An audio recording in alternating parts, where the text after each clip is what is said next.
كل كلب فيهم يجي يقول لك مصر مين يا ابو رياله؟ وانت حبيت البلد دي قدنا؟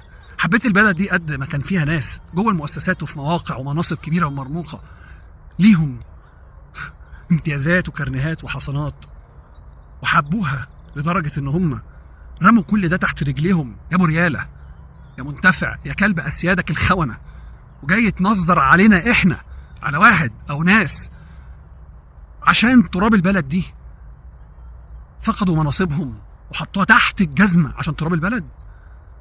انتوا مين يا خونه؟ انتوا مين يا رخاص يا شويه مصالح بتربطكم بالخونه المطبعين؟ انتوا مين؟ انتوا فاكرين ان انتوا هيكون ليكوا لازمه ولا ليكوا اي عوزه ولا هيكون ليكوا وجود وسطنا؟ اقسم بالله الارض بتنضف، اقسم بالله كمان مره هندوس عليكم وهننضفها منكم. وانا في مني كتير في المؤسسات، واحنا عمالين نعلم ونحط في الكشوفات وبنحط في الليسته بتاعت الشرفاء ومش هنسيب حد. واللي حصل قبل كده ان مفيش محاكمات وان مفيش قصاص بيتطبق، اقسم بالله نسوه. غزه علمتنا درس قاسي عشان ما يتعملش فينا كده ونبقى هفق.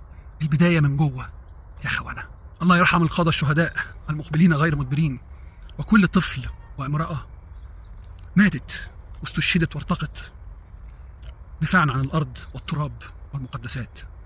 اختبار الشرف من النفاق، الوفاء من الخيانة. لا إله إلا الله.